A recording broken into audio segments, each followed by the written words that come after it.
Good evening. Welcome to another live episode of Disqualified Dads. Tonight is episode 2 of the coaching series, and the purpose of this coaching series is to help you elevate your life, help you pick your game up, change your mindset in every aspect and facet of life. I'm bringing in different coaches to try and put knowledge, information, and value out there to help you literally from a grassroots level practical steps and advice to help you move forward. As you know, Sundays we're dealing with the family court advice and it's jam packed, and we don't get an opportunity to put the mindset stuff out and the coaching to help people. Now, you know me, I'm your guest, Farouk. Tonight I've got a very special guest. You've seen the thumbnail, you've seen how he looked in his heyday, in his competing days. He's an absolute beast as far as I'm concerned. Just that picture or that physique demonstrates hard work. First and foremost, look, the hard work, the dedication, and more than anything for me, what people don't realize, when you get past the physical attributes, you got to look at the depth of what it takes to achieve that. The mindset, the effort, the spirit inside you, what it takes to put yourself through that day in, day out to get to that goal. So look, that body, no one is born with that. It's what he went through to get to there. That's what I want to go deeper into, what it takes to achieve that. And in turn, what it takes to achieve anything in life. What sort of commitment does it take? What sort of heart does it take? So look, we're going to get Coach Mo on in a minute, and he's going to talk us through his journey, the highs and lows, and he's going to give us some game on how what we can all do to improve ourselves, our lives, our body, mind, spirit, and soul. That's the purpose of this episode. That's the purpose of the coaching series. I ain't going to talk too much. Let me bring on Coach Mo. Assalamu alaikum, Coach Mo. How you doing, bro? Alaikum salam. How are you? Yeah, not bad, Coach. And we've been talking about doing this now. I think I must have got in touch with you over a year ago. Yeah, it's been a while. It's It's been a been a while. Thank while, you for. yeah, and I think I wanted to do it in person because I was doing a lot of in person podcasts then. But since I've been doing the live streams, I've just got very comfortable with this, and it's just convenient all around for everyone. But listen, thank you for your time. I appreciate you taking time out to come on and No, just thank you for tell. having me on. Absolutely, absolutely, Coach. So, Coach Mo, obviously, we don't really know each other. We've never really spoken. So, today's our chance. Tell me a bit about yourself, your background. Just give us an intro. Give us an intro. So, so I've just turned 41. So I'm in the kind of second half of life now. That's how I see it. Um, I've always played sport since the beginning. Like my dad, especially, he just grew me up on sport. I was always kind of team captain in everything I did. Football, cricket, athletics, literally everything. Cricket was my main sport growing up. So I was doing Mhm. very well. So you could kind of say semi-pro up to nearly pro level. Um, Kept getting injured, and it's a team sport, right? So obviously, coming Yeah. from Pakistani background, it's cricket's your thing. That's what you do. Mhm. Like my Mhm. dad's still very, very passionate about it. The family is, and kept getting injured. Went to Loughborough Uni, which is huge in cricket. It is the Wow. top centre of excellence for cricket and everything. So got exposure with like Alistair Cook and people like that, who've gone all the way. And then I kept getting injured, and at that age, I started to find the love for the gym more, and I was very conflicted. Okay. So I was very conflicted. Started getting bigger, started putting on size very quick, just naturally. I don't know what it was, just the genes. Mhm. And me growing up as what I'd like to think as a fast bowler, Mhm. it just shoulders got too big, chest got too big, and that's what was leading to the injuries because I was kind of contorting my body in like different positions to bowl. And when you've got all this muscle and your muscle's not fully recovered from the gym either, and Oh. I'm not eating all day as well, so I didn't know any of this at the time. You're just very Mm. young into the gym, um, but people started to notice. They're like, "Oh, you're getting in shape very quickly." Um, I didn't honestly, I didn't even know what I was doing. It was the Mm. typical. I thought, I thought for protein I'll have a whole pack of fish fingers. For carbs, I'll have potato waffles, and then I'll chuck veg with it, and that's what I was eating. And Mm. then along the way, I learned at uni. I met a guy, bless him, who passed away now, called Owen Neal. He was ex-British champion. He was so I stopped going to the university gym and went to the one in town because it was more of a bodybuilding gym. And I found Mm-hmm. myself picking up the magazines and reading all the old school bodybuilders, Dorian Yates, Ronnie Coleman, stuff like that. And one of my housemates, also Pakistani guy, he was very passionate about training. So we started training together. We built a little gym even in our house downstairs. We just had like a bench press and stuff like that. So Owen is literally a massive version of Eddie Murphy. If you look at Eddie Murphy, he was literally face his spitting image, but just twice the size. So I said to him, "Look, I want to train you. I want to get big." It was like, okay. And then he started to teach me a few things, literally put on a couple of stone in the summer. And Really? then he initially suggested to me to stay. He was based out of Nottingham. He said, stay for summer. I said, I can't, I got to go home. And then he was like, right, if you really want to pursue bodybuilding, go to Muscleworks Gym, which was in East London. And Oh yeah. this is way back before it is as commercial and popular as it is now. It was men only. There was no distractions. Whereabouts in East London is Muscle-X? So Bethnal Green, the Oh original yeah. one, Okay. the, Yeah, the yeah. original one was on Hague Street. It's now moved down the road. I mean, over the years, it's got huge. Like everybody goes there now. But we Mm, went when it was literally spit and sawdust type gym, you mm, know. And I walked up the stairs and I was like, never seen guys so big, you know. I was like, what the hell is this? And I could just hear cast iron clanging on the floor and stuff like that. And I was just sold. I saw all these pictures, like Hall of Fame pictures, if you like, mm. across the room, and I just said to myself, my first goal wasn't to get into bodybuilding, it was to have a picture up on the wall. Okay. That was the initial goal. I said, if I could get a picture up in this gym on the wall, then I've made it. And what sold it to me, they had two posters. One was bodybuilding gym of the year, and the other one was Ronnie Coleman's picture. So obviously Mm, Ronnie Coleman had come down, done the seminar. So I was like, if Ronnie Coleman, Mr. Olympia, has been here, then this gym must be something. So those guys, they literally taught me everything. mm. Like it's home from home. I haven't been there in a while, but it still is. I haven't got a bad word to say. Okay, so this was also this journey was from when you were obviously young, doing a lot of athletics, went to university, into Mm, cricket, and you sort of started doing a gym to help you with your bowling and speed, and obviously you mm, stumbled into and fell in love with bodybuilding along the way, yeah, and sort of left all the other sports behind. So this was in your 20s, I take it, when you're in yeah. university Early and stuff. 20s. So I left uni, and then my dad, who's very passionate about cricket, he was still like, get back into cricket, play, play, play. But I found myself just running into the gym. Even Mm, with work, I just found myself like leaving work early so I could go to the gym. I was like that office junior, if you like, that would have a protein shake at the desk. mm, Um, mm. and then I was fortunate in that I've turned it into my career. I started to work in a gym, just fitness first back then, worked my way up. Did personal training courses, still work in gyms now, like I manage a gym now. So um, I just working in the gym, I was passionate about it, and I could also just train pretty much 24/7. Yeah. So So this it was your just love, yeah. progressed. It just progressed, and then I never I was actually very insecure, I would say, in terms of because these guys were huge, 18, 19, 20 stone. And I was like the The little big guy lads now, yeah. that started to get, I divided up into two groups in my head. I kind of said, right, there's the little guys. I need to work my way up to be one of the bigger little guys, if you like. And then Mm. there's the big guys. And then when I transitioned, I was one of the little guys in the big group, if that makes sense. Yeah, gotcha. And Yeah, it yeah. was when they started to notice. There was a guy, Warren Treasure, who'd been like British Masters champion and stuff. And I remember one day he's just sat there having his food. I'm training, and he goes to me, "Oh, are you getting ready for a show?" I was like, "No, I'm way off that. I didn't Mm, see myself like that." And then mm. it was the most understated compliment. He just went, "Oh, you could do okay," like that. Yeah, But in yeah. my head, I walked away and I was like, okay, guys are starting to recognize me. I didn't Mm. realize how strong I was. I was very strong for my age.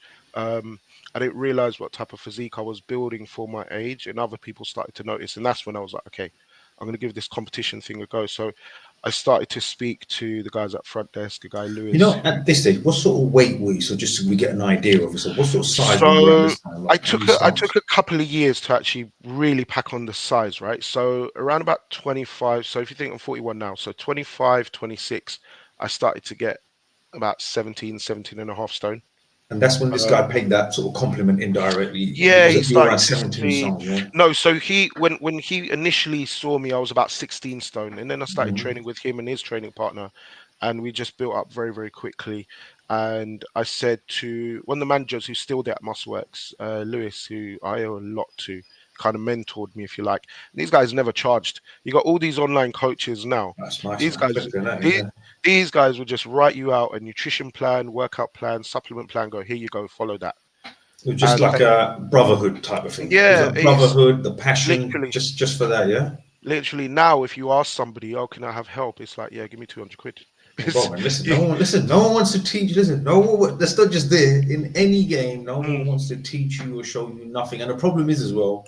The other problem with that is as well. If something is free, it has no value anymore. exactly, If you give away exactly. game for free, bro, no one does it. No one follows it. When Like someone's paid for it, they'll stick to it. They'll listen. yeah, bodybuilding was very underground back then. Like I say, social media is the best and worst thing that could ever happen to bodybuilding because it's given it huge exposure. There's huge amount of money going in. People are doing very well off the back end of it.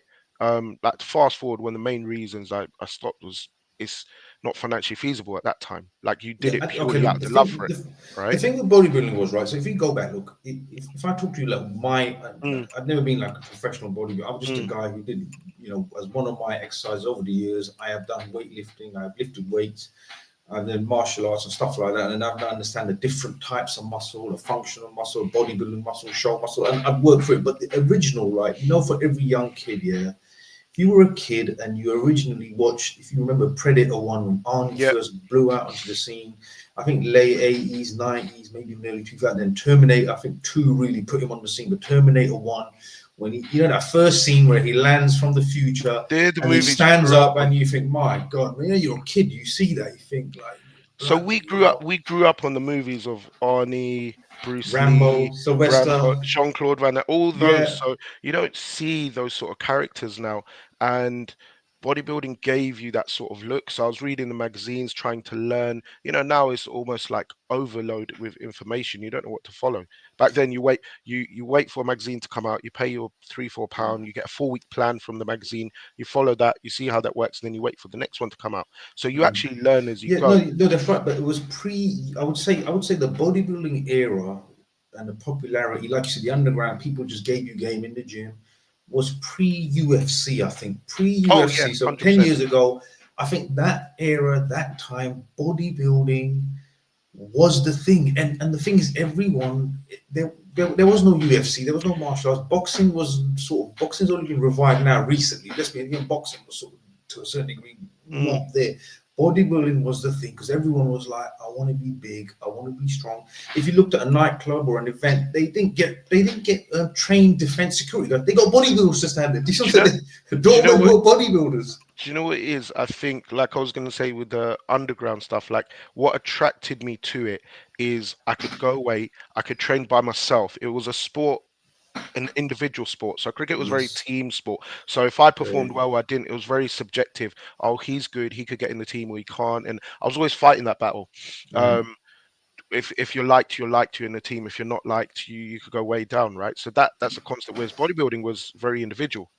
If you've Yes. got the best physique, you've got the best physique. It's still subjective, but you work alone by yourself. And I love that because I love to kind of In just the go in zone. and You like being in in the the zone, zone, in the basically. zone, and also do something which nobody else is aware of. Like I took a couple of friends who still I'm in touch with now, and we still like reminisce and go over those days. Be like, do you remember when we used to hit the gym at 6 in the morning and then get to work afterwards, and nobody around us knew about it? And that was like it was your Right, own that private club, that hidden little underground thing. club, yeah.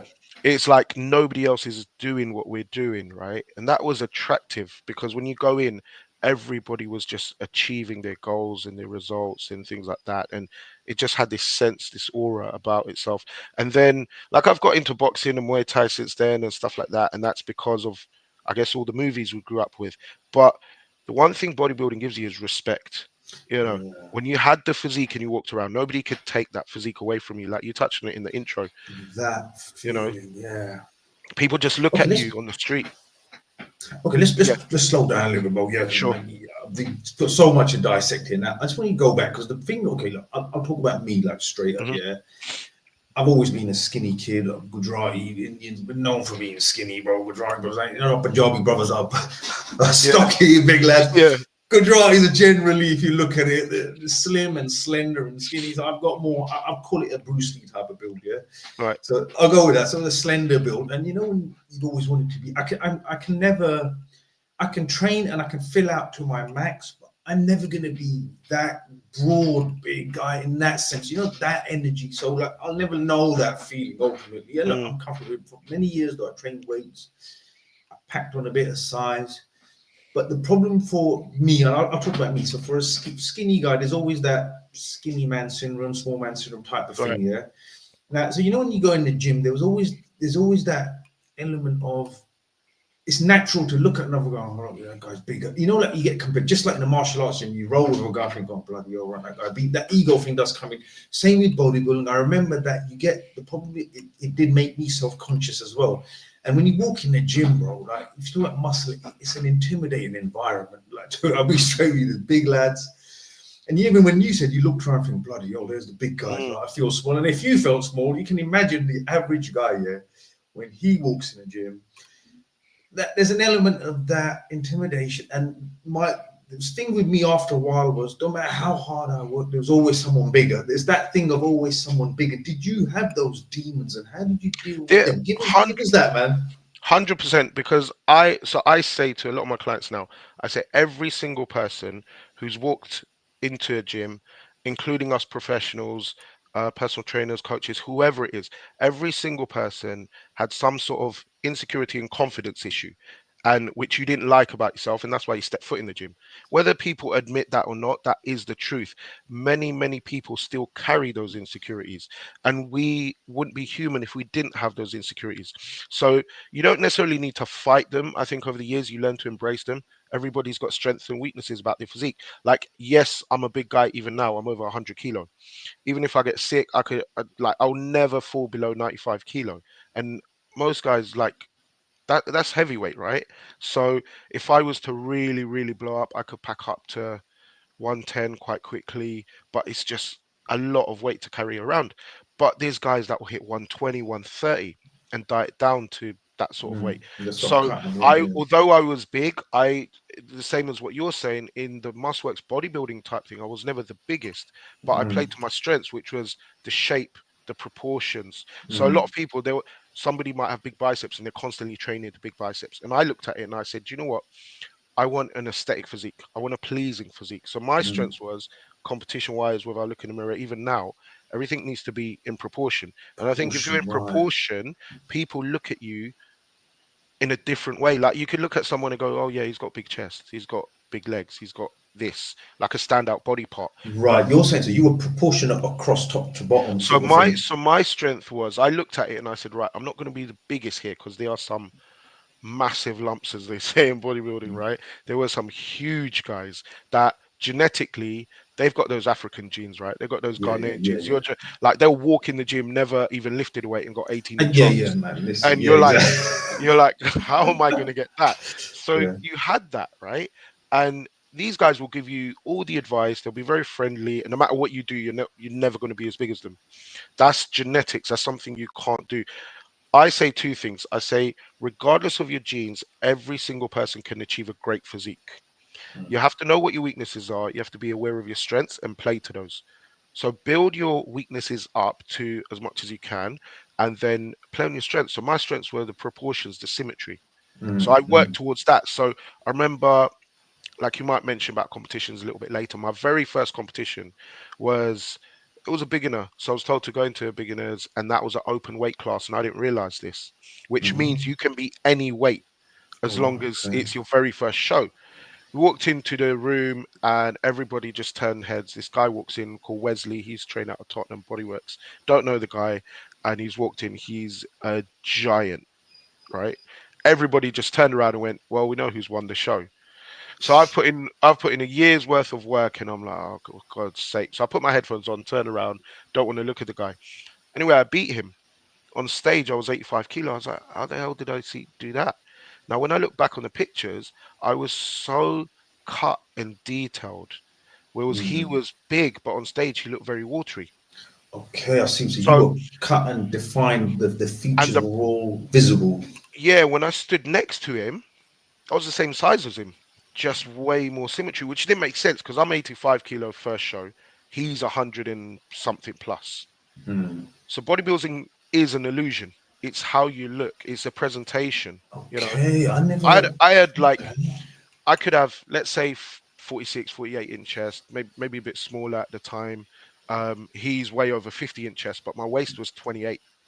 You know, Hmm.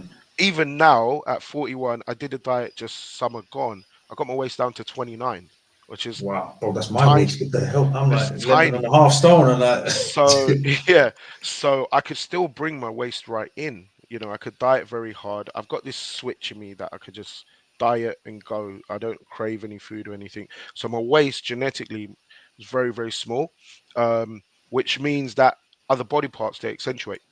So even Yes, though okay. you might It's not be the proportionate. biggest, So it's just how it looks in proportion with the rest of it. Like, yeah, yeah. yeah. And I went away and I'm a bit of a nerd sometimes. I study a lot of stats and I Mm. watch videos after videos, what people say.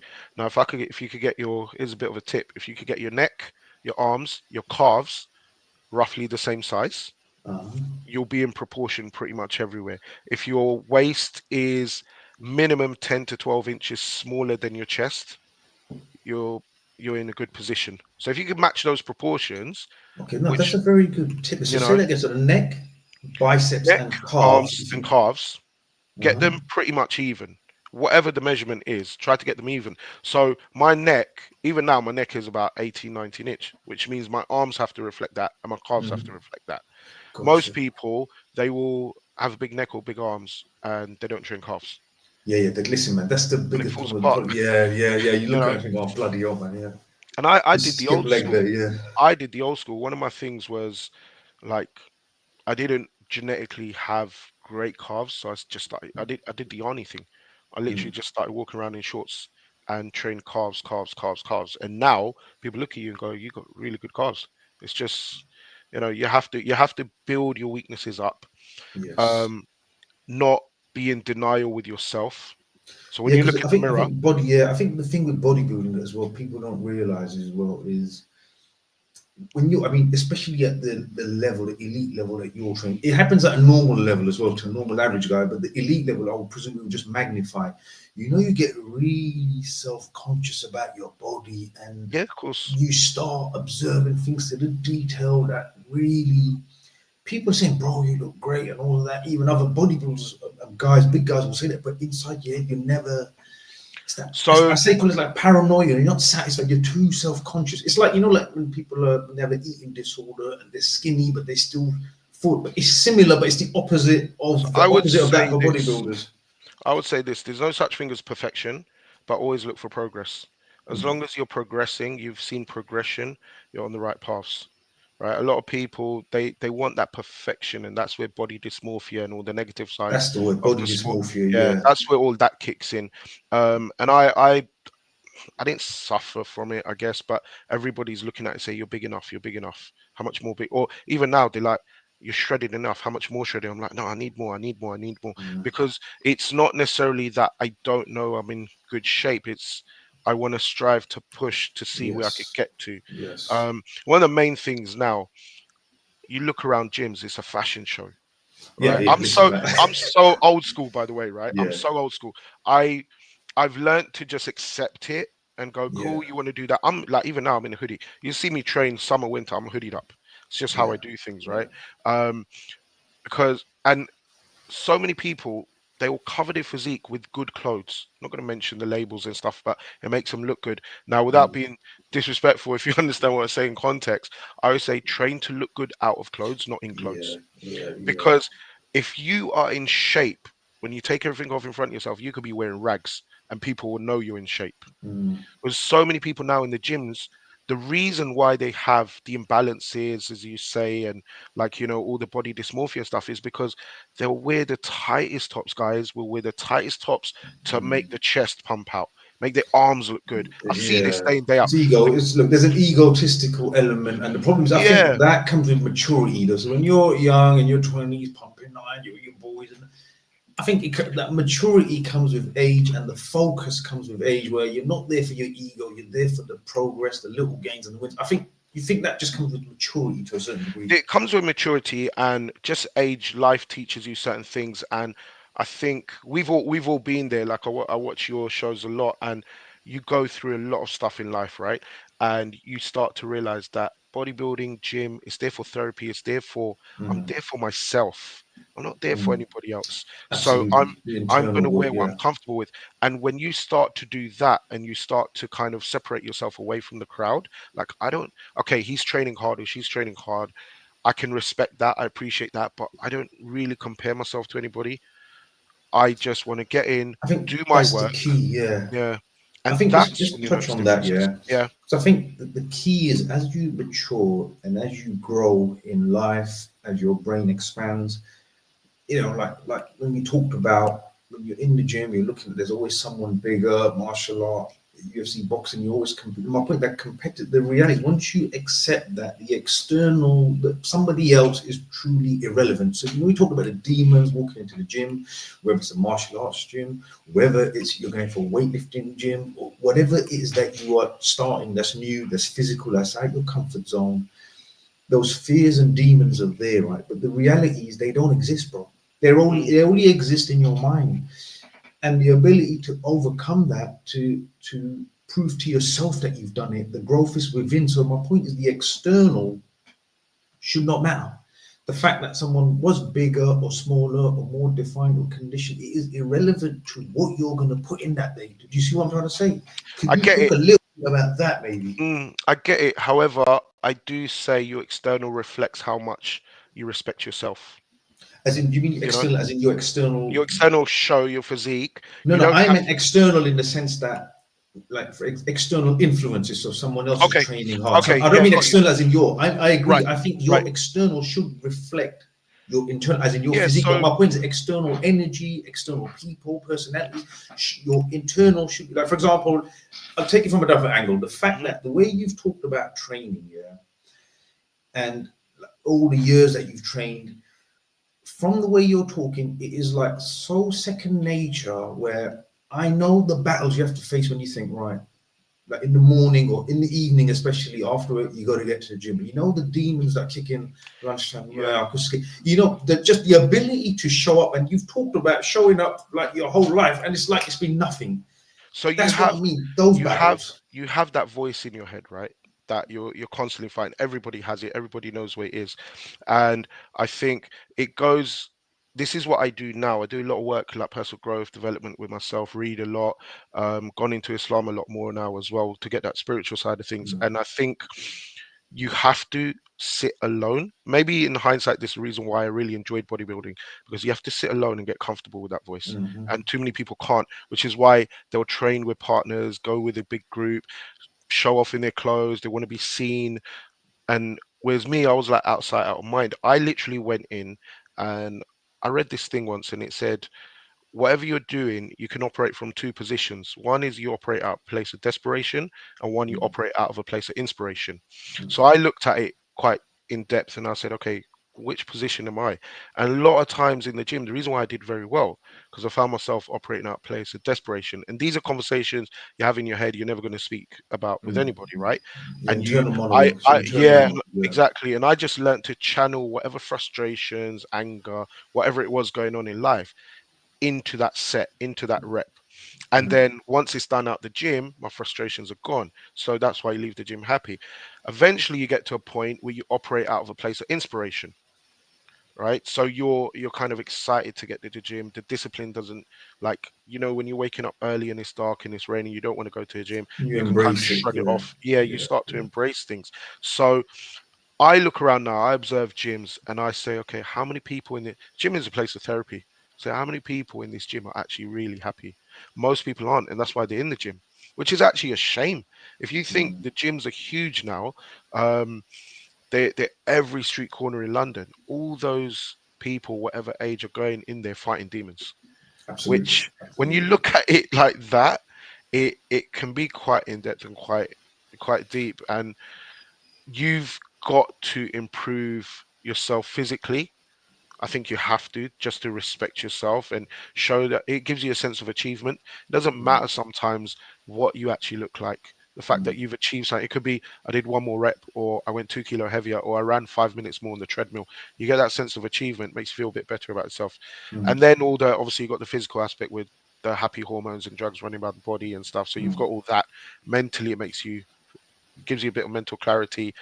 The biggest one for me, emotionally, spiritually, it just helps you. But you realize this later in life. So when I speak to Mm. the younger, I was going to say younger kids, but younger guys in the gym, like that are just stepping foot in the gym, they're all about the chest and the six pack, right? Yeah, the We've bench all been press. there. It's all about the bench press. All about the We've bench all been there. press, Bench abs, press, bicep curls, and you're abs. young. It's ego. Look, that's what I'm saying. It's understandable, and this is what we need to touch on. Look, you're young. It is aesthetic. It's ego. Looking in the mirror. Look, everyone's got ego. When you're younger, you got it more. I get that, and let's try and give them the. Mm, Let's try and give the youngsters, and also those that have never set foot in the gym, those that have right. never done it, like those are, I know guys in their 40s now, going through divorce, separation, lost a kid, they're in a bad place. And there's guys I've met in their 30s along this journey, and we're talking like guys in their prime, bro. They've never done any exercise whatsoever. Like, and I thought, like, with all the information and knowledge out there, how is it that, and especially from the Asian community, as you know, we don't come from, our forefathers had no care or concern how they look, bro. They never, in their life, it was never an issue. You with me? This was never a priority. It's only, I think, in the last, even when I was back in the day, right, when I started going gym, out of all my mates, I was the first guy. I didn't know many people in my circles who actually exercised like that, like with intention and purpose, went to the gym, but like no one did it, bro. It wasn't that big. So in the last, I would say, 10, 50, last 15 years, the knowledge about exercise, and it is important to care about how you look, self-care is going bigger, martial arts. So people have always started now, but I still meet guys that, like I say, younger than me and you, bro, in their late 20s, early 30s, mid 30s, and they've never trained. And I sort of thought that, have you never, how is it that you've not been exposed to this? I don't understand, right? But look, I judge no one. And I say to these guys that were trying to rebuild their life, so look, they're looking to get married, they want to settle down, they want to progress in their careers and lives. What advice can you give them to say why they should start exercising, weightlifting, take care? Because look, like I said, you know the old adage, strong body, strong mind. Yeah, that's one thing. But what would you say to them, and how would you encourage them to say, go down this path of taking up physical exercise, move metal, lift weight? What would you say to them? So, not to sound cliche about this, but everybody's got a reason why. Okay, Okay, that's a fair point. right. Fair point. Everybody has a reason why. So again, in my own experience, I've trained what hundreds, thousands of people over the last 20 years. It will go into that. In the consultations I do now, literally, no matter what environment, what background they're from, I've had men and women where I didn't mean to, but I've broken them down to the point they're crying, you know, Okay. and like some of them are like really crying, really upset. And all I've done is, initially I say, right, why do you want to do this? I reverse engineer it. So I say, okay, No, you that's a want to good get into the question. gym. Good coaching is good question. That's a very good Yeah. question. You've got me thinking. So Go on. so I get into, so let's say you say, okay, I've been divorced or separated, I can't see my kids, I want to improve my life, I want to do something about this. And you say, okay, why? And they say, I just want to get fit. And then you start gauging how the conversation's going. Mm, Um, and then as they're giving you responses, I say, yeah, but why? And you just keep asking why. right. Yeah. Why do you want to do that? Most people, I can't say everybody, majority of people have had some sort of, and not to be all psychological about it, but I've had some sort of No, be emotional trauma. psychological, bro. Let Whether it out. okay, Let's so hear it. whether Let's hear whether it. That's that's what we're some here.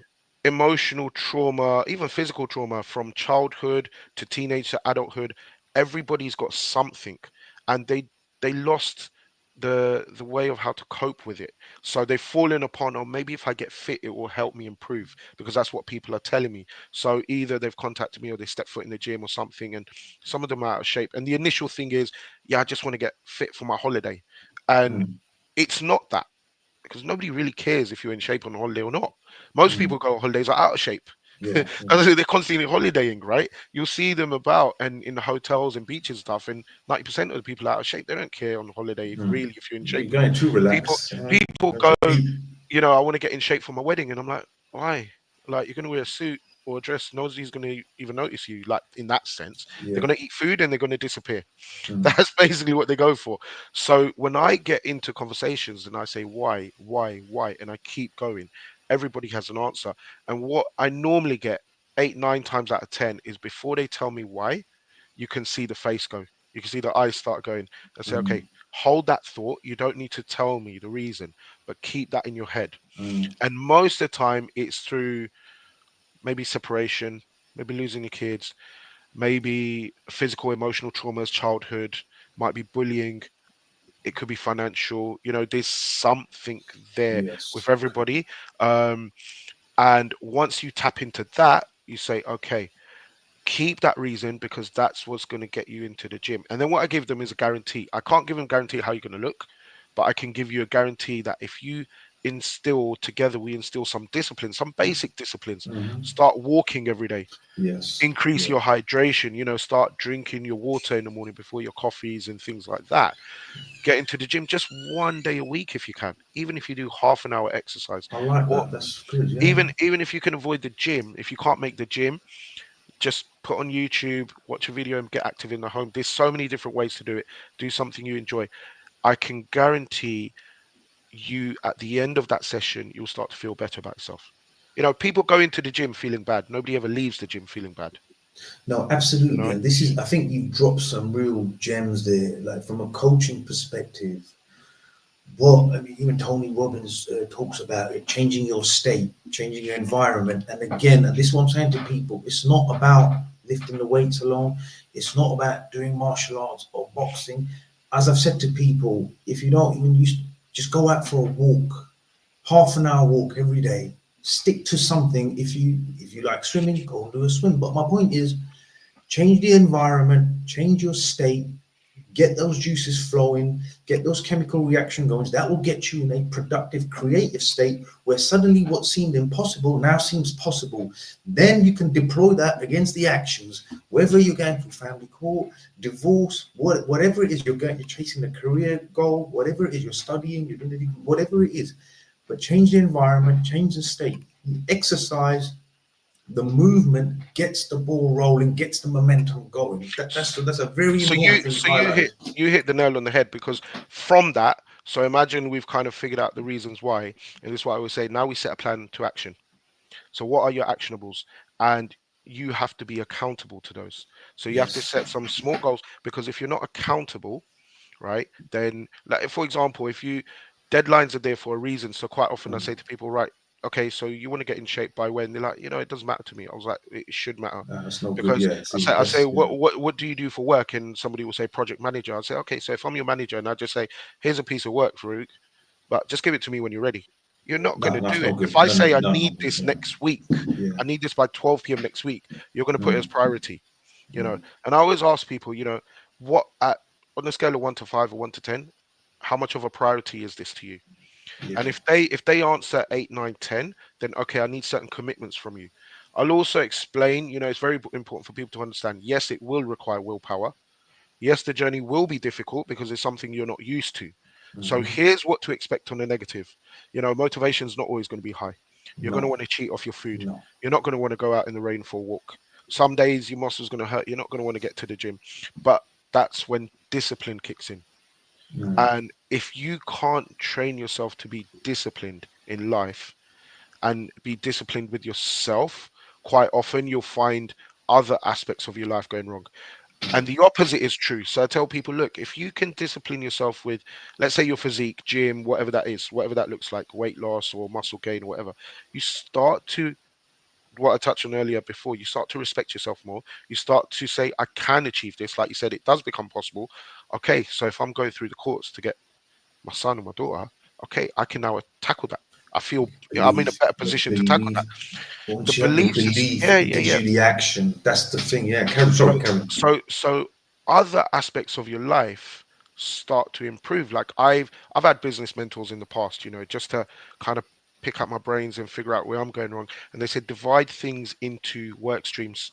So I compartmentalize in my head. I say, okay, that's family life, that's home life, that's my training, that's myself, that's, career, whatever it is. And you will never get 100% in every single box, Mm, but you're always working on something. And every single compartment, if you like, requires discipline. mm, Gym training is probably one of the hardest things you can do because yeah, there's no end goal. It's a journey.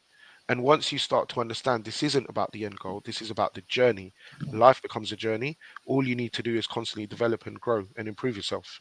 it never ends. Growth, development, learning Mm, never ends. But this is my point. Once you're at that mindset, once you get past a certain point in the journey, once your brain expands, it can never go back.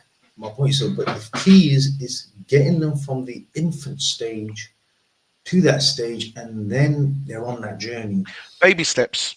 Baby So, steps. Yeah. so I literally, I've had clients who similar, almost to what you said. They've gone through stuff and they're overweight, and they're like, I ain't got a clue what to do. And I'll say, okay, how much water do you drink? And they'll say, oh, I'm not sure. So, right, do me one favor. I don't mind what the hell you do, whether you step foot in the gym or not this week. I don't care. Buy a big bottle of water, right, liter and a half or 2 liters. Just drink it as you normally would during the day. I don't even tell them to increase it. I just say, Mm. just drink it as you normally would. At the end, monitor it daily. At the end of the week, let me Track it. know how much. Let me Okay. know how much you're drinking, and then they might come back with, "Oh, I only have half the bottle." So right, you're having about 750 mils. Can you increase that by a glass or two every 3 or 4 days? That's all I need. Okay. I won't change a thing until they can do that because multitasking I don't believe in. No. Your mind gets muddled up if you're trying to have too many variables. So if you could Too do many one windows thing, open in your computer will crash. It's no good. Yeah.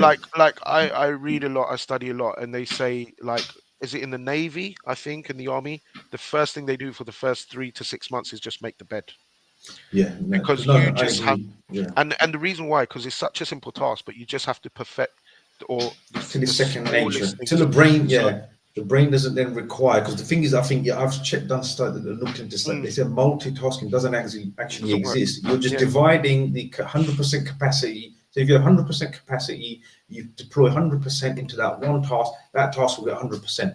When you that's right. start deploying over two things, each task is only getting 50%. Divide it again. So multitasking doesn't really work, and you have to do one habit habitually, continuously, till it's second nature, ingrained in your muscle and your muscle memory and your mind, till it no longer So, requires energy so to work. Yeah, sorry. yeah, so those habits become patterns, and the patterns become behaviors. So I Right. can't remember what book it was. I think Atomic Habits, if I'm not wrong. I think it was that book. So, and this is a true story. So somebody wanted to get into running, right? There you Put it go. out there for the people. There There you you go. go. Look, great, There great you go. coaches think alike. There you go. Exactly. You got to read this stuff. So, um, somebody wanted to get into running. They'd never run before, and they grabbed the idea. And the coach did this. I think it's from this book. Correct me if I'm wrong. And they literally just said to them, right, all I need you to do in the morning is go downstairs and just put your shoes on, tie your laces. And they were like, what the hell? And then they go, just do that for me. Just go in the morning. And then when they got used to that, it progressed. The person naturally just started to want to go to step two. So they said, what's step two for me? Why am I just putting on trainers going back upstairs? I'm not running from Mm, this. They say mm, stick with it for like 3 to 4 weeks to build the habit. Then they got in the habit of doing it. And then they were like, just open the door. Once you open the door, take one step, come back inside. mm. And eventually what happened is the person started taking the door and themselves just went for a run one day and they never stopped running because of the habit and the patterns and the behaviors that they instilled to go downstairs and tie their laces, because once they've tied their laces you may as well go for a run. That's the So switch in the brain. Yeah, yeah, so you built the drinking, switch. Yeah. just drinking glass of water, we all know the positives of hydration. There's so much, right? So many benefits to it, internally, externally. So when you go from drinking water and you notice improvements, you say, right, what next? I now don't have to tell you. I don't have to Mm. say, come on, you've got to do that. You say, what next? Okay, you're ready for the next step, right? I need you to start tracking your steps. They see the improvements of that, and that's all you give them. And you say you could give them a month, but this stuff normally turns around in a couple of weeks. People go, I want to get to Right. the gym now, because people see the positive changes so quickly with fitness. So the brain's association with this now, because they're getting the positive, that association of You're retraining it. You're yeah, retraining it, the association with pleasure now makes it easier for them to now chase that goal because they're seeing results. That's giving them pleasure. when they see and and themselves. and this is right at beginner level. Like if you've done the bare minimum or absolutely nothing, most people at some point in their life have some sort of exposure to sport, or I did a run, I used to Yeah. do this, I used to do that. So it actually becomes a lot easier. But I say, look, I don't require any more. If you do something above that, so if I say you drank a glass of water, you track your step, and you had a good breakfast, that's a Mm. bonus. But I've not asked for that. And quite often you'll notice people start just ticking boxes themselves, because what you've instilled in them is discipline. You've instilled accountability into them. They start checking in with you. Weight starts coming off. They start feeling better about themselves. Yes. Insecurities go down. Confidence goes up. Right. 2 weeks down the line, Mo, can I do sessions with you? Can I get into the gym? Okay, See now we're that. talking. So the Also, steps. when they get to that stage, just sorry to cut you there, Mm, but when go they on. get to that stage, and this is the key also that I'm trying to get out there, is once you get to a couple of these stages, even the association with the gym now is no longer of pain, it's pleasure. It's easier to show up because when you see those results, you're feeling pleasure and that grind is showing up. So, my point is, once you do those initial hard steps, you see some results that will now feed back into the action loop where you see results, more action, more pleasure, more, feeds into that belief, that feeds a Do you know? belief, action, results. Do you know you're And then you right? don't no longer need discipline. You don't need as much discipline then. That's the thing. Exactly, exactly. Like you're right in what you said before. Like the gyms can be very intimidating places, and they are for a lot of people. What I say to them, like, in order to grow, you have to be uncomfortable, right? Okay, Physically, fair point. mentally, everything. Yeah. So I don't ever force people to get into a gym in a zone where you're not comfortable, because you've got the negative side of gyms as well sometimes. And I just say to people when they are in the gym, and let's say we have a one-to-one and they're just having a laugh and a joke with you. Sometimes it's more of a social because they just want to vent, Yeah. right? And tell Mm. them the problems, but they don't realize that in those 45 minutes to 1 hour, you've got them moving. And I say, right, how much attention did you pay to everybody else? They said nothing. Because when you're so in the zone, and whether you have a PT or whether you're just working by yourself, when you're so in the zone, focus on yourself, you think everyone's looking at me, but you're not looking at anyone. You're always in your zone. Everybody else is pretty much doing the same thing. Yeah, you may get the odd one or two, but majority of people are just focused on themselves. So That's the key. Focus on when you yourself. when you give them that reminder that, look, you were in the gym, you're in an uncomfortable space, but after 5-10 minutes of that initial, oh my god, everybody's looking at me, you enjoyed the session. Did you notice people? And they're like, no. I was like, "And that's it. You've almost cracked the code, and then all you got to do is just keep turning up, because that feeling of being uncomfortable will just go. It will eventually go, and you'll turn it around to being very comfortable. And I've seen this so many times over and over again with clients and friends 6 months down the line. They're the person bringing their friends in who were once in their position. Say, oh, I've got Mm. a new joiner for you. Happens all the time, you know. Wow. And it's confidence. It's literally confidence. And it's what you touched on earlier. It's just the voice in your head. It's literally just the demons. Internal monologue. This is it. I think from this whole conversation so far, up for the viewers watching, for the viewers that are going to watch this, if you go back to my message on this live stream, on all the other streams, all the stuff that I've talked about coaching when I've had the opportunity, the key is everything you've talked about, Coach Mo. Again, the external is just a reflection of the internal, the stuff you just talked about, the internal demons and the mindset and what it takes. This is what I'm talking about, people. Understand the external is a reflection of the internal. So the key is the gym is not just one-off thing or one thing of just vanity or physical exercise or looking good.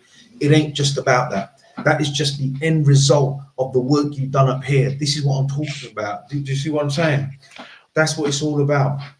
Absolutely. Also, don't forget, we're heavily, I mean, pretty much focused on bodybuilding, right? When you go into gyms, how many bodybuilders do you see? Unless you're in a bodybuilding gym, even in No, no, bodybuilding you don't. gyms now. No, I you're had right. this You don't. conversation with a few friends, That's a and good point, and actually. and Yeah. and this isn't a discredit to any of the bodybuilding gyms now, right? I don't care anymore if I go to Pure Gym, Gym Group, Muscle X, because I see it as it's the same equipment and four square walls, right? Yeah. The reason being because you don't actually see that many bodybuilders anymore, not proper That's a bodybuilders. fair point. I never So noticed that, but you're right. Yeah, you don't. majority of people will not go to the extremes. Majority of people are in the gyms, and bodybuilding is probably less than 10%, probably less than 5% of the population. We think it's everywhere because that's what we focus on social media. That's what we want to see. That's all the algorithms that come up, and we Mm. just see six pack bodybuilding, bodybuilding, bodybuilding. But when you actually walk into the gym, there's more people out of shape than in shape. Over 50% of the population is obese, right? We know that for a Wow. fact. Okay. So how many bodybuilders actually are there? When you go to most of the bodybuilding shows now, the reason why I don't go that much because people go, "Oh yeah, I got a trophy." I say, "What position did you get?" They go, "Got second," and there's two people on stage. Oh, you really? know, so they're not as big. Like you've got the Is huge it a show. dying industry, you think? Is It's not. bodybuilding? It's not dying. It's growing, but influencers now and people on social media are making more money than the bodybuilders. So you don't need to compete to make The money. money's not in there, yeah. So you're saying the Right. money's still not there really in the It's not. competing, I yeah. mean, if you look at, I don't know if you follow Mr. Olympia and stuff. So Samson, who's amazing bodybuilder, he was in the British finals when I did my first British finals, and he was heavyweight. He didn't win at the time, but I was like, this guy's going to be something. 10 years down the line, last year he became Mr. Olympia, right? So I think he won 600,000 for the show, Mm, and that's the biggest show in the world, right? yeah. I think it was something like that, but it wasn't. Now that's not huge money. No, See, considering the see, time he's put in, it spread Seabum it or Chris out. Bumstead. Yeah, Seabum or Chris Bumstead, who is the biggest name in the last 5 years. He was classic bodybuilder and stuff. I think he's getting 50 grand to win the biggest show in the world. Yeah, it's not Look at a big bucks at footballer. all. Who Yeah. is it? Was it Trent? I think went to Saudi and getting paid nearly 1 million a month. No, no, no. Like, But the it's thing no is, look, contest. I think you got to So, put it into context as well. Yeah. So let's mm, say the fella that won 600,000. Yeah. You said mm. 10 years later. So you said that you saw Samson as well. This guy's going to be something big. 10 years later, he got 600 grand. But my Now, point is, all that 10 years and all the way before, unless he had major sponsorships or he came from money, I don't know how he survived because that so 600 grand is a stretch for a long. so I was just gonna say in that now because he's amazing, right? If you look at him in terms of bodybuilding, I can pretty much guarantee he's making more money off endorsements, social media Yeah. sponsorships, Yeah. guest Yes. posing, hosting shows and setting up his business outside than he ever will from Mm, bodybuilding. It's one of the major reasons I left it because the finances. So when you put so much money and effort into shows, you'll see that the amateur level shows, the regional shows, when you actually turn up, there's not that many people there. mm. So yeah, everybody's walking around. Like you're into martial arts. How many times you see someone if you say, "Oh, I'm a kickboxer, I've done Muay Thai," and people are like, "Oh yeah, I was champion," and you're like, Yeah. "What?" It's like everybody's a champion Yeah. now. Yeah. Yeah. Yeah. Everybody's got a trophy now. It's just Yeah. Yeah. devalued. Yeah. Um, and you're Well, like, okay, boxing how had many that. Boxing had an issue for a while. And there's champions walking before everywhere? Turkey Al Sheikh and Riyadh season, right? It's now more in the mainstream. But with Yeah, champion walking around, no one would recognise. No one never heard of, bro. That's the truth. and And belts and that belts and and weight categories. that is actually in the extreme side of bodybuilding. That's happening now, where everybody's turning pro. Before, a pro card was basically you'd look at it as because you're amateur before you turn pro, and it was you had to win a regional show to go to British finals. At the British finals, you had to win your weight class. Then all the weight classes will go head to head in what they call Mm, the overall, and the overall champion, one a year, would become pro. Now mm, you turn up to a regional show, you could win your weight class, you've turned pro, mm. which means you could compete on the international stage. So it starts to devalue it in my eyes. Going Okay. back to what we were saying, you've got so many more athletes, you've got so much more exposure, but the money they're making is from coaching, from It's not. building a It's not for yeah. platform. Yeah. It's not Yeah. really from the bodybuilding. They're building No. platforms and businesses and smart investments and Mm, sponsorships and stuff like that. So I don't know if you remember back in days you had like Simeon Panda and a few other mm, guys went out to America. They made millions. mm. They never competed. Never Okay. competed, just built good physiques. But people loved them because they were relatable. They weren't on the extreme side of it. You were like, maybe I could get that physique. Yeah, it's hard to achieve, but it looks like you can achieve it. Um, But did they you have a know, following? They had a media exposure of some sort back then and have a following because that's huge. the key. Because That's the key. that's the Huge key with following. everything, though. So if you even go back to look, if you go back to another thing, so look, if you look at bodybuilding pre-social media as an industry, right? Yeah, like you said, the dedication, the sacrifice, the nutrition, and the costs associated with that is a high cost. It's a high Mm, cost and a very strict lifestyle for very little sort of reward. So you might get the trophy, but you're not gonna, you can't fund that lifestyle. That was the one problem, yeah. Now, but if you look back then, yeah, if it was harder to create a following pre-social media, but the bodybuilders, like even in boxing, like for example, if you can go up there and sell yourself, if you can trash talk, you had that personality, you can create a following. You sold tickets. That's the one. And there was pro fighters. Unfortunately, like there's always been this debate. They can't string a sentence together. They can't create hype. They can't sell tickets. Not every fighter got Mayweather money. There's argument that there's yeah. better fighters, but they don't all make that money. So that argument, I think, and with the advent of social media now, if you are to go into bodybuilding, it's like everything. If you are to be successful, you have to have the growth in the full package. So if you're a bodybuilder, but you've also learned about, say you're a guy in the gym, right? You've got a great physique. I know guys with great physique, but they've got no social media fun. They don't know how to manage social media. Mm, I know coaches who I think should have a lot more following and they should be making a lot more money, but they're just not great with social media. And then beyond, say, the subject of, say, bodybuilding, right, or whatever profession or art you're in, it's the all-round growth, the ability to talk about different subjects, the ability to get in front of the camera. So this is what I'm talking about.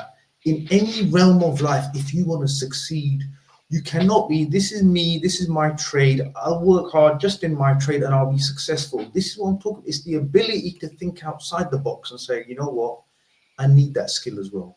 I need to be able to talk to the right people. I need the understanding of how this works. My point is, so growth in all areas, so you develop and move forward as a full package. And when you show up, right, so in any arena, so you've got the, and like you said, you mentioned it, spiritual growth, the ability to read, to go into those dark places and hold on to your belief, hold on to your, do you see what I'm trying to say? So the yeah. growth is academic, emotional, psychological, spiritual, and the final one is the physical, because you envelope the internal, this package, in this exterior that just looks amazing as well. So when you Mm, present yourself, when you go for a job interview, and at the same time the guy looks at you and you have that aura and presence, because this is how you, this is, you respect yourself so much, that's how you look. It can command, that might be the difference, that will give you the edge. So this is what I'm saying, it all coincides in all applications of life. 100%. It's you touch on a lot there, and one of the main things, the reason why I guess I'm so late with social media now is because I was that person. I hate social media. I used to go So did on I, and I bro. used to go Listen, I used to go on and off, and so many people used to be like, not in an arrogant way. They're like, look, you present yourself well, you talk well, you got so much knowledge and this and that, and you should be up there. Why are you not up there? And I was like, look, I've got my cricket accolades, got my bodybuilding, this and that. I've got my academic background. I don't need to tell anyone, and I enjoyed that, right? Almost being in the shadows, if you like. mm, But then at some point, I was never a trend. I was never one to follow trends and stuff. I mm, saw myself as a bit of a leader. So I saw what was going on Instagram. You just had to do stupid little dances and stuff, and you'll get likes and followers. And it was just silly to me. And I mm, was like, "Oh, that's not me as a coach." And mm, then this time around, I've experimented a little bit last year and stuff. And this time around, I saw some of the top coaches in the country, and I was like, you're not even that great, to be honest. mm, I'm not going to say who, but I did a little experiment at the back end of last year. I contacted some of the top coaches, if you like, by name, right, in the country, and I invested in their plans because I had okay. so many years off, like from social media bodybuilding and stuff, and like in terms of being online. I said, let me see what I'm missing. Do you know how basic these plans were? That Okay. I'm not even taking a mick here. I'm talking you could have Googled that stuff. Mm, And I'm like, one, either people are very naive or desperate, or secondly, they're just being ripped off, which is a shame, mm, right? And now these coaches charging £200-300 a month for you to get a text message to say, yeah. send me your pictures. Half the time, they don't even check the pictures. I'm not Mm, having a dig here, but I experienced it. So I did this with a couple of coaches who are now constantly online. Yeah, they've done well business wise, but it's sales and marketing, right? So yeah. Yeah. so when I saw that, I said, you know what? And there were a lot of people were pushing me into it. Not a lot, but a few close people pushed me into this. I was like, I don't want to train with a camera in my face.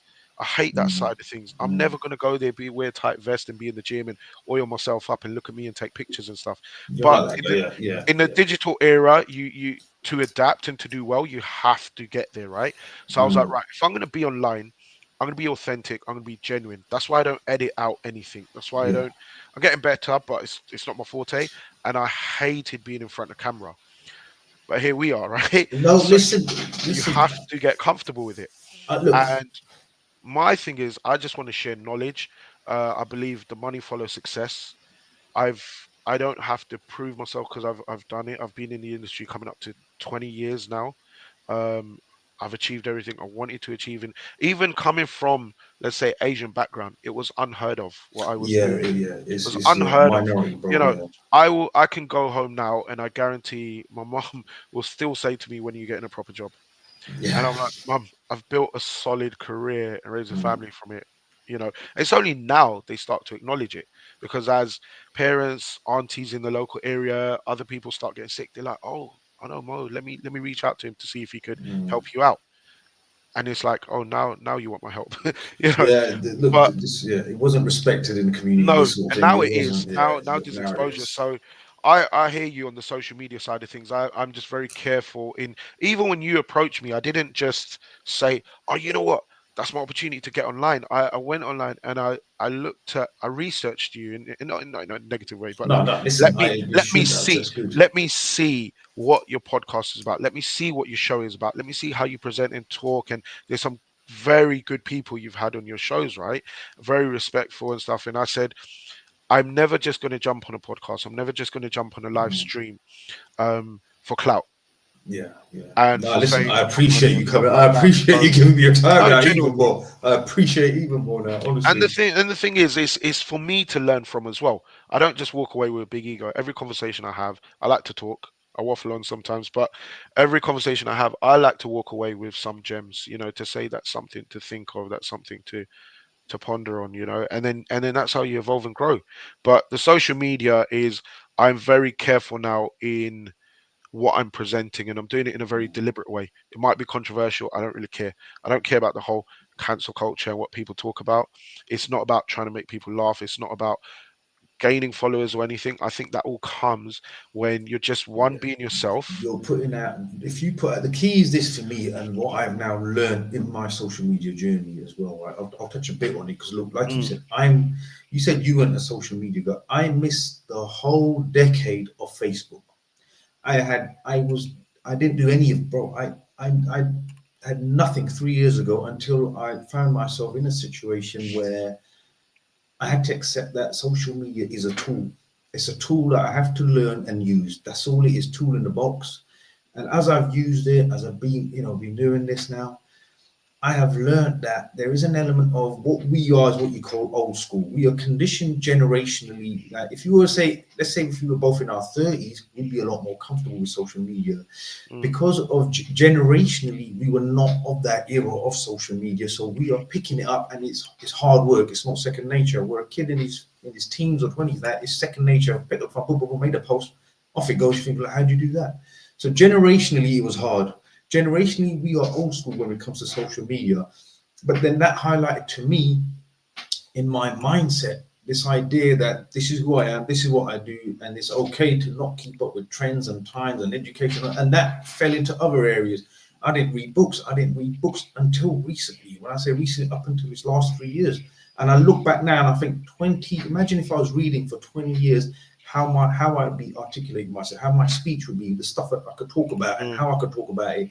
So then I look at that and I think, okay, so social media is just another tool in the box. It can be used for good or bad. And the key is ultimately is, I mean, what you've shown today and done, regardless of what else is going on in social media, we focus on, say, us, you, me, and what our mission is. And the key is this: as long as you're putting that value and knowledge authentic to help others, that will come back in some form or other. And that's the key here. We are putting that knowledge and value legit and real, and as real as it is. It's not a salesman. I'm not here to gain followers of clout. The key is there's a lot of men I know in a very bad place, and we are here. to give value, to help them improve and get into a better place in their life. And like I said, I think with everything you've spoken about, you are very much a coach in every sense, and bodybuilding is just one aspect of your coaching. I think you've got plenty to offer inside the gym and outside the gym, and it's been an absolute honor and an education for me, man. Honestly, listen, I Thank have you. to come Appreciate that. up. I'll have to come up to your gym one day. You got to put Definitely. me through my paces, man. You got to put me through We've my already said that. paces. We've already said Yeah, that. We might have a we'll do it YouTube. live. Yeah, they can Yeah. see me squirming, and they can see me in No, pain. They can see 100%. me in I pain. think, like you said, with the social media, right? I think sometimes you have to give people more credit than because you can get quite judgmental and say what are people doing online, but sometimes you do have to give them more credit than what we initially believe because the crap does go. There's a lot of like, I think there's more negative than positive for me in terms of what information is out there because you could just go down this kind of rabbit hole and minefield and don't know what to listen to. Eventually, people see through that. And if you're genuine or authentic, you'll see the guys and the girls that are at the top. Most of them have just, like you said, stuck to their mission and had that ethos. They just wanted to give out good value, good education, good knowledge, share that. And the people that come out on top are the leaders. The trend setters, followers, they come and go. You Yeah, know, listen, if you that's my carry on point. being you, it's to kind of use that analogy with training as well. If you're Mm, just consistent with your training, stop following the gimmicky workouts and stuff, and you do the basics, the squats, the bench press, the pull-ups, the dips. Just stay consistent and true to yourself. yes, Eventually, you come out with the best physique. yes, Same definitely. with the mind. If you just carry on reading and reading and reading, and not worry about what this person said and that person said, and you do you, eventually, you will be educated. You'll become more articulate, like you said, and everything just improves. So it's just about being consistent, being true to yourself. Yeah, and look, absolutely. I just want to reiterate that message, and that message starts with look, whatever you're going to do, even like I said, if you're even the basics, yeah, you're not in a good place, get up, just start walking every day. Just walk for 10 minutes every day, 15 minutes every day. Even if you grab a little coffee in this cold in the morning, go for a walk in the park, do half an hour, build your way up. I was in a place, listen, I'll put it out there, we'll try and bring this to a conclusion. I gave up on everything. I did not care about any training whatsoever. I didn't care about. I literally was a walking zombie. I gave it all up. I did not care. I didn't care of nothing. Like I was praying for death. I used to go to bed, and in my sleep, I think if I just go in my sleep, I'll be happy with that. And I'm not even talking from mental. This is a logical decision of how bad things are and the level of pain and trauma that you're in. You think I'll just go in my sleep. I'm happy with that. I'm happy with my lot, sort of thing. But one day, just went for a walk. And again, pain and trauma can give you great strength. A walk turned into a run. And off the bat, out of condition, out of shape, I did 20 laps and I didn't even feel it because pain and trauma gives you a super strength and a superpower. That then created some belief, and that belief then led to action, and action has led to here 3 years later, helping countless people, countless guys from the edge, bringing them back, giving them the belief and hope to continue and take those steps and survive these dark moments. And now they are in better places. Some of them have been reunited with their kids. Some of them have genuinely elevated in life. And this is what I'm talking about. It just started with small steps, small actions, going through that discomfort. That's what we need to do. Any final thoughts or conclusions, Coach Mo, and also where people can find you, how they can get in touch with you, and whatnot. And Yeah, I I'll was. put your Instagram in the description of this video, so if you want to Yeah, reach when out you and when you follow you. mentioned that, I was like, "What is my Instagram?" Because I can't even remember. I'll But when tell you you what, I'll mentioned just that, bring it up. I'll put your no, no, no, it's fine. Instagram up so that people can see where they can follow you, so that where they're at, and you can I think I've got my you can phone. talk while it's up. So yeah, you can Yeah. talk while your So Instagram's up. I think that's just a couple of transformations which we've done there, and you can see the journeys that people have been on. And it's very similar to what you were saying. People go into a bad place. That's my little one there. So one of the main things I say is similar to you. You have those traumas, right? Mine was, I'll be honest, it was the separation from my little one. She's it's the biggest blessing, but I don't get to see her all the time. I'm fortunate in that I do see her regularly, but she lives up in Scotland. It's constant travel and this and that, so Mm, it does play its part. But I remember just on a final note, like you were talking about the trauma and stuff, and yes, I've always been in shape and stuff, but I remember one day I didn't realize how much of a downward spiral I'd been on. And I came out the shower, bath and stuff, and you have your mirror, and I looked at myself and I said, what the hell have you done? Like I was so out of shape for myself. It was ridiculous, right? Like it wasn't even just looking normal. It was like, no, you're a mess. Like, and it's that realization. And that wasn't, it wasn't the physical that I got annoyed about myself. I was like, this is a product of what's going on inside my head, Mm. right? That's literally my thoughts inside my head and that's shown on the outside. So I did exactly what you just said. I just got my car, went to the gym, trained like an animal, and I couldn't stop. And literally about 3 months later, people like, "Are you competing again?" I was like, "No, I just had to do something for myself." And from there, I never stopped. And that was part of the almost like the rebirth. You know, Mm. you're like, he's like, right, okay, I need to fix Okay. things. I need to grow out of this. I need to improve. How do I improve certain situations so I can see my daughter more often? You know, things like that. Created that. This is what we're talking about. Create that And this mindset. Yes. it's mindset, and that's where I, I've in the past, even recently, I dabbled with, do I make a comeback into bodybuilding and get on stage one more time? I think we always have that; it never leaves us. But I've made my peace in that. I said, look, I've had my time. I've competed. I did very well. Um, I wasn't in with the Instagram era, so I firmly believe if I was competing in the Instagram era, like my name would be huge, because it was up there, but it was just underground. So now I guess my take homes are for everyone, if whatever you're going through in life, gym, fitness, the physicality, like you said, know what your reasons why are, know what your traumas are, become aware. We touched on a lot, but get into that growth journey, get into that personal development, understand that it is a journey. It's You're constantly going to be tested. Absolutely. The more I get spiritual, the more I kind of like gone into Islam and stuff, you realize that you're always going to be tested. This life isn't, you're not here completely to be happy. Your purpose is something else. But if you can be content, be at peace, you have one body. You might think you have a lot of time in the world, but like I'm 40 years flown by. I might feel like 20, started to not look like 20, but I think, wow, I've only got half my life left. Like Yeah. Yeah. that's quite a big pill to swallow It is sometimes. a It's midpoint. a Yeah. positive and a negative. Yeah. So you Yeah. think, in one hand, I better get a move on because time will tick away.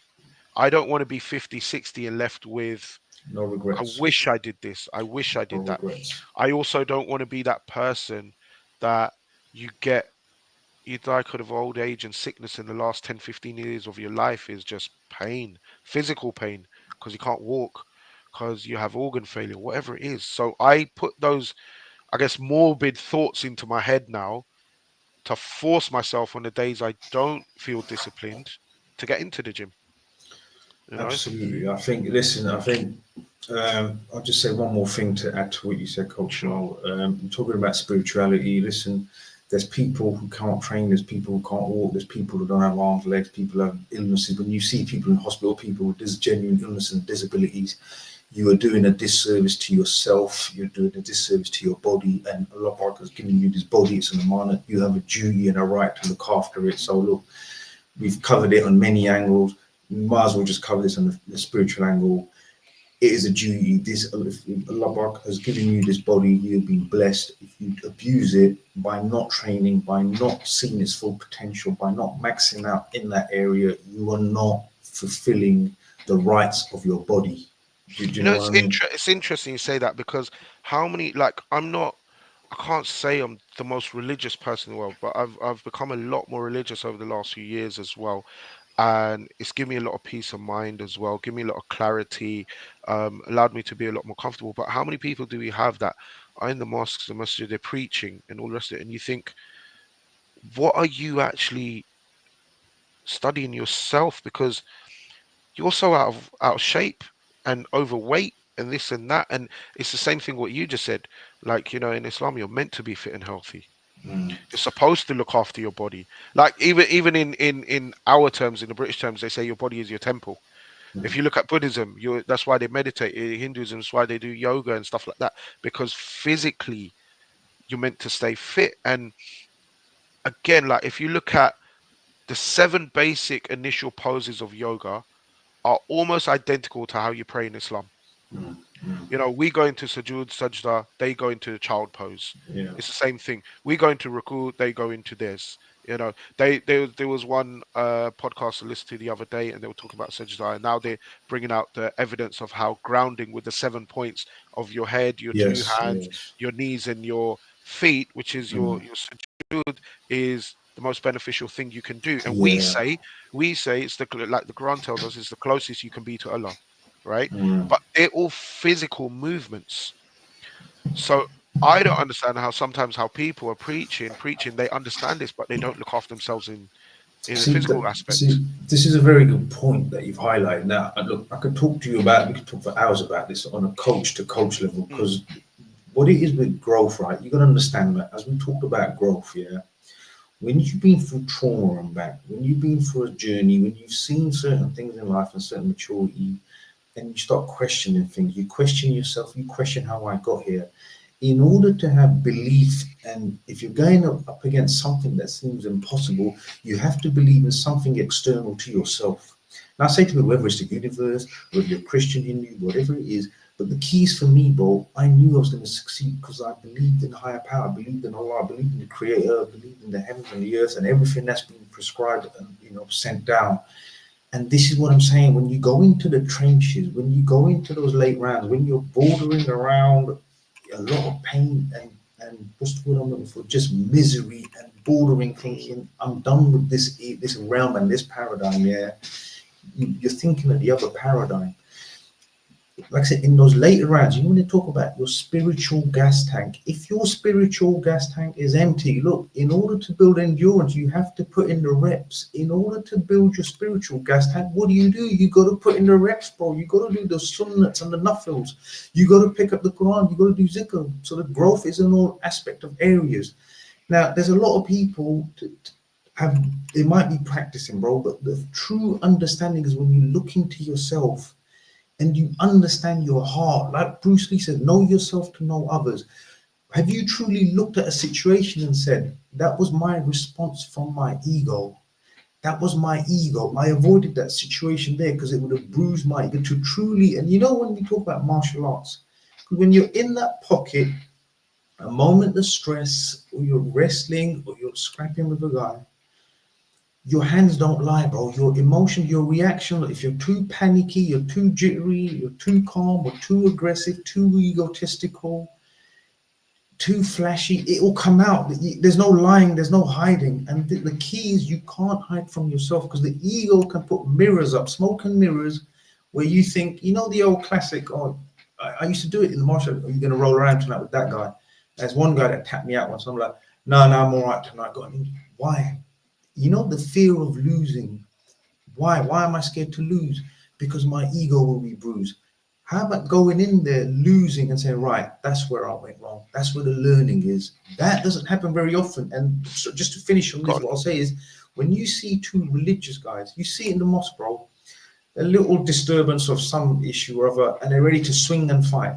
My point is, what does Islam talk about first thing? Conquering the nafs. The nafs is your ego. To truly say in that moment, I'll walk away, I'll be the bigger guy.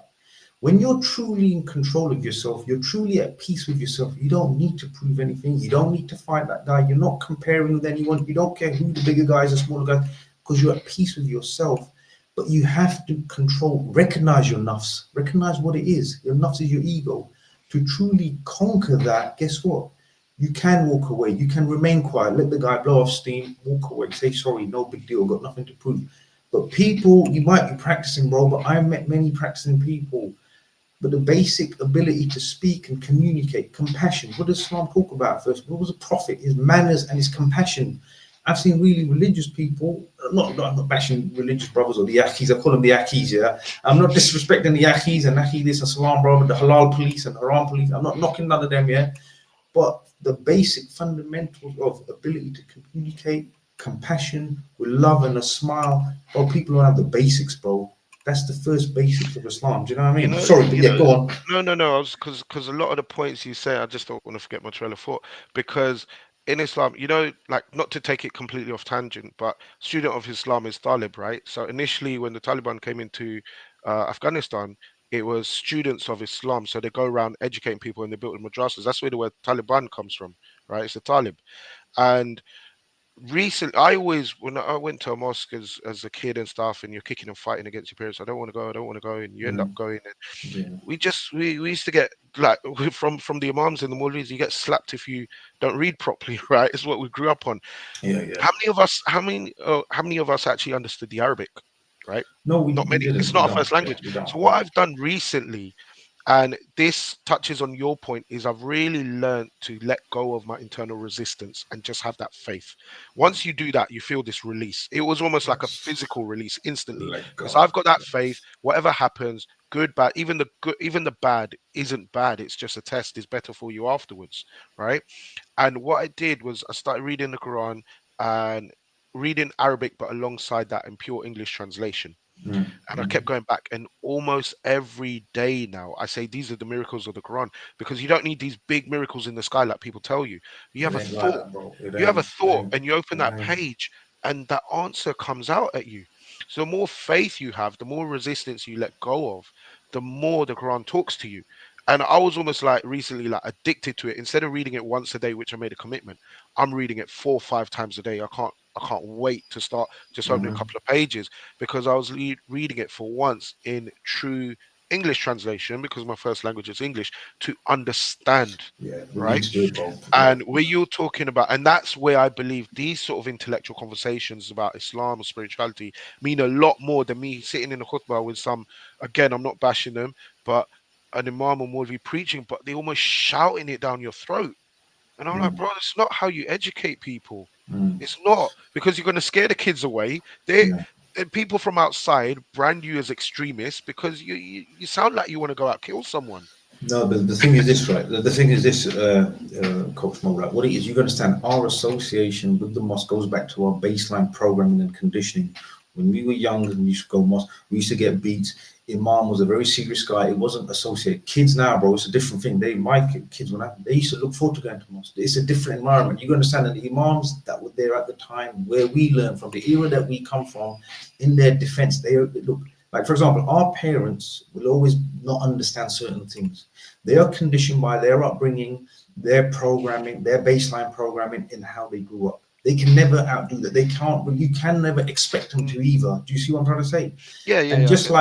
just like the madrasas mosque, they are evolving. There are young imams, there are imams that train and they're getting into shape. But you understand the old school imams, the bedis, they are a product of the conditioning of the environment, time, the community, the culture we grew up in. And you're gonna say, I mean, look, I might not look it, but look, I'm even older than you. Yeah, yeah. I mean, I know it's hard to You believe, look younger than guys. me. You look younger than me. It's hard to believe, guys, where people said this geezer in his 40s has it possible. I've been blessed, bro. I'm grateful and I'm blessed. I accept that, yeah. But look, that era we were in, their job was to create the community, establish the mosque, yeah. Make sure the second and the third generations know Aleph Bet there, and the fact that in their credit, and this is what I'm trying to say, I have released all the negative associations with it because you can find negativity in anything. The positivity is my kids can read Aleph Bet there. I can walk anywhere around in England, really, and you can pray Jummah, bro. They have done their job. That was their job. That was their mission. They achieved it. Now, as time has progressed, education has progressed. Generally, even school, you could argue, was a harder place. But the way people generally teach, the way we teach kids, it was normal for our parents to give us the stick, bro.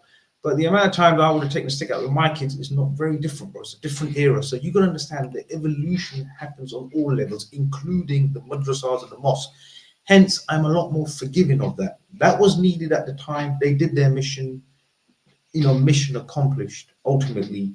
So the establishment, the mosque, bro, we are there again for ourselves, and the imams, like I said, they're changing. The old school imam, bro, you can never change them. The physical, they're not from that era, bro. Their baseline programming is different. It's now our job to pass that message on No, that's a and fair to point. take it to another level. Do you know what I mean? So I always be sympathetic to them in that sense. So I have that negative side. I think, no, bloody hell, same old stuff. But then I think, look, and you got to understand the environment they were in, bro. What they did, they traveled continents in an alien land.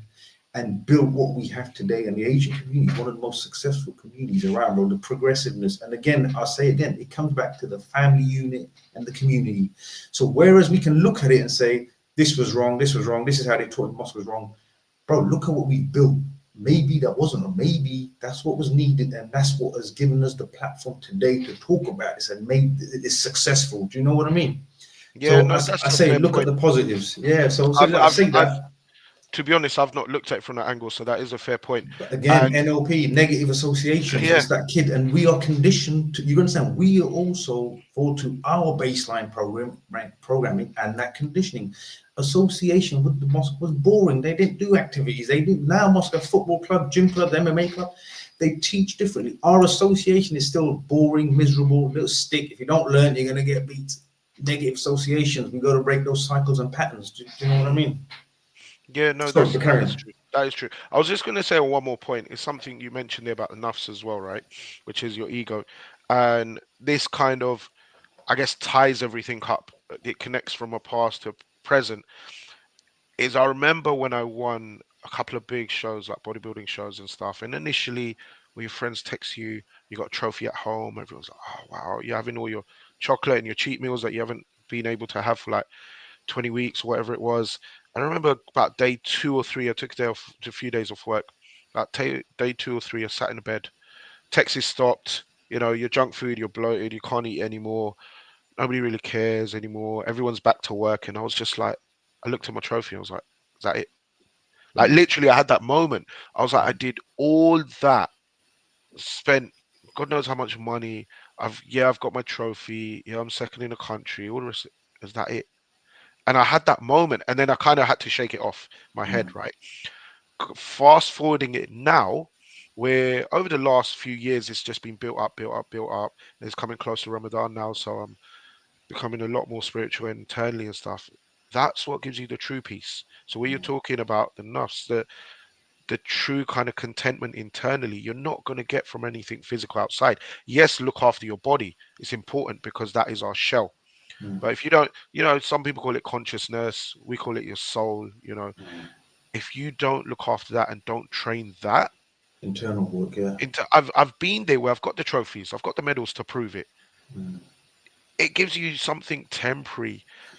Yeah. People give you a pat on the back and say, well done, and then they go back to their day job, It go feeds back the to their ego. families. Look, it feeds the ego. Yeah. Dopamine spikes. You get used to the attention. You start loving it. People go back to that, but you still start craving that. And the keys again, though, the growth is in the journey, not just this destination. Because once you reach the mountaintop, you've reached the peak. The plateau starts, and again, you can start dipping. Mm. That applies to all aspects. But the keys, and this is what you're saying about the internal work. And when we talk about spirituality, every book that I've read about successful people, right? Yeah, like in all aspects, businesses, financially, people have sort of, there's an element of spirituality, believing in the unseen and the unknown. And the faith is this, what people don't realize, faith is great when you've got everything, when you're comfortable. Have you You'll be seen, tested when you're in the trenches, bro, when you're tested and you think, I'm in this much adversity and pain. How will your faith hold up then? That's the thing. there used to be a phrase, again, I don't know what book is this from, but I just remember it. It just stuck out because it went, seeing, believing is seeing, seeing is not believing. Because people used to say the opposite. They say seeing is believing. If I see it, I believe it. This was Yeah, you have to believe it to see it. you absolutely, know absolutely. and that's one of the biggest kind of lessons I'm going through now. Like, I'll be honest with you, last year was a very, very hard year for various different reasons. um and I just found everything going wrong, right? And I couldn't Mm, understand it. I was like, what is happening here? Like, one thing after another thing after nothing. It was never ending. And then I listened to Mufti Menk, and these are the little miracles that happen at the moments that you need them, right? mm, I put something on and this TikTok popped up. And in that exact moment I needed it, it was just Mufti Menk. And he said, Allah will, when Allah's really testing you and Allah really loves you, He will get rid of everyone and everything in your life to say, now it's just me and you. Come to me. Literally in that moment, I don't even know what time of night it was. I just got up and prayed. yeah, And that's what it's needs, number those one. sort of things that you need, and those are the tests, and those are the things that kind of Yeah, fill your cup. in the Mm, spiritual side, in the ego side, in the enough side, and yeah. that now means way more to me than the bodybuilding. I guess I would have never started the spiritual journey if it wasn't for the bodybuilding. I've Mm, done the physical and gone more into the kind of yeah. well-being side of things now. Bodybuilding will always be there. Always got love for it, you Absolutely. know. And But it's adding those extra tools to it to adding become a good layers. You're all-rounder. Yeah, adding layers, and this is what I'm saying. Your cup can only be filled once it's empty, guys. Hence, you got to empty your cup in order to fill it and learn. You're going with a full cup. You're full. You don't need nothing from no one. You can't life take will nothing in. life will empty your cup for you at some point. Tame your That's ego. the thing. Tame the ego. Yeah, Open your heart and open your mind. Like I said, the journey of growth. Coach Mo, I think we could easily just talk for another hour and a half. I think we've gone well over time. I think, very like I well. said, bodybuilding is just one aspect of what you do. I think you're way beyond just bodybuilding. And like I said, if anyone wants any coaching, reach out to Coach Mo. This is his Instagram. This is his handle. There's his link. Reach out to him. Check it out. I will put his Instagram details in the description of this video. Coach Mo, I think we're going to have to do this again sometime. We're going to have to pick this Definitely, up again and do this again definitely. sometime. We covered a wide variety of things. I didn't realize we were going to get this A deep, lot but more, a lot listen, more than what I thought. So it's but good. this is good. This is what we needed, man. This is a message out there for the people to keep going. But look, I won't go on anymore, guys. Thank you for watching. Like, subscribe, follow, and share. Massive shout out to Coach Mo and a lot of respect. Like I said, it was a Thank learning you so curve for much me for as having well. me. Really It's enjoyed it. absolute pleasure being on. Really enjoyable. Good stuff, guys. Thank you for watching. I'll see you on the next one. Like, follow, subscribe, and share. Thank you. Take care.